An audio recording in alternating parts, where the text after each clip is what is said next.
Today, let's talk about how the Lord sees it all. I'm going to read to you from Exodus chapter 32, beginning at verses 7 and 8, where we read, "And the Lord said to Moses, 'Go, get down, for your people whom you've brought out of the land of Egypt have corrupted themselves. They have turned aside quickly out of the way which I commanded them. They've made themselves a molded calf and worshipped it and sacrificed to it and said, This is your God, O Israel, that brought you out of the land of Egypt.'" Moses was up on Mount Sinai. The people of Israel were down at the foot of the mountain waiting for Moses to return.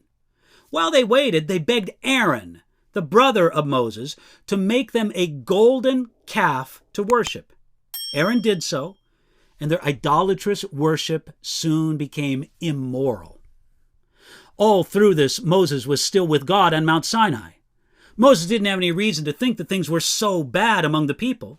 He probably thought that his brother Aaron would lead the people well. But things did go wrong. And though Moses didn't know it, God did. First, there was a distance between God and his people. God said to Moses, "For your people whom you brought out of the land of Egypt." Notice those words, your people and whom you brought. God said to Moses, "These are your people, not mine."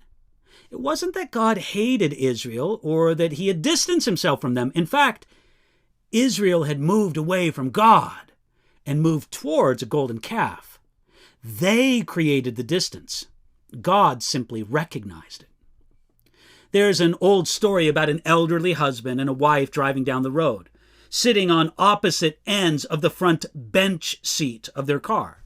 As they drove, the wife noticed the cars coming the other way had a lot of couples that were snuggled very close together. And she said to her husband, "Do you remember when we used to sit close together like that? Why don't we do that anymore?" After a thoughtful pause, the elderly man who was driving just drove on and he said, "Well, I didn't move." Friends, whenever we're far from God, guess who moved? It wasn't God, it's us. God also knew how quickly they turned away from him. He told Moses that they turned aside quickly.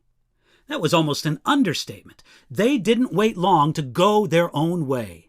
A few wrong choices can lead us into a bad place in a hurry. Many people fall away gradually, but that isn't always the case. Be on guard against the sudden slide away from God. Finally, we notice that God described to Moses everything that happened, and he even quoted the words of the people in their idolatry. God knew exactly what was going on. The people ignored God, but he did not ignore them. Remember today that God is with you in everything you do. Nothing is hidden from him.